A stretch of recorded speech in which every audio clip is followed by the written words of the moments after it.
দেখেন কীভাবে back part form part মিলে। এটা হলো ব্যাক পার্ট, এটা ফরম পার্ট। তাহলে প্রথমত আমরা ব্যাক পার্ট এবং ফরম পার্ট নিয়ে মেশিং করতে হবে, ঠিক আছে। তারপরে চুলা মারতে হবে এভাবে। দেও প্রথমত ব্যাক পার্ট ফরম পার্ট কী করতে দেবো, এদিকে তাকাও।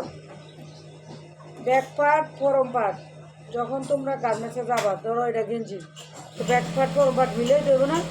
মিলানোর পরে কীভাবে চুলটাটা জয়েন করবো। দর্শক আপনারা দেখেন, আমরা প্র্যাকটিক্যালি যাদেরকে কাজ শিখাইতেছি এই ওইটা আপনারা ফলো করেন। এই যে shoulder join, back part form part আমরা কী করছি, আলাদা ছিল, এখন ম্যাচিং করছি। ম্যাচিং করে তারপরে আমরা সেলাই করতে পারি। দেখেন এখানে কতটুকু আমরা সুইং অ্যালাউন্স দেবো, যেটা শিলির বাইরে, এটা নাম হচ্ছে কি সুইং অ্যালাউন্স।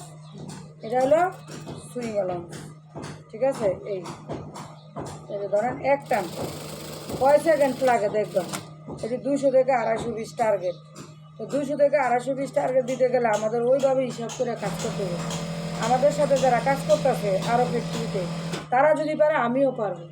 তাহলে আমার টার্গেট থাকবো কি, ওই লোকটা যদি ঘন্টায় করে 200, আমি 210 পিস করি, কেন পারবো না, ঠিক আছে। এইভাবে কাজটা করতে হবে। দেখো এখন এলা করো,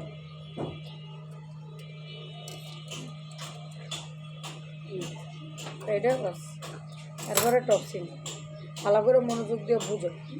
এটা হলো ব্যাক পার্ট কোনটা, এই যেটা, হ্যাঁ। এই টপসিংটা কোন দিকে থাকবে, আমরা তো তোমাদেরকে বারবার শিখাচ্ছি, কিন্তু ওরা কিন্তু শিখাও না, স্টোভ দিয়ে আবার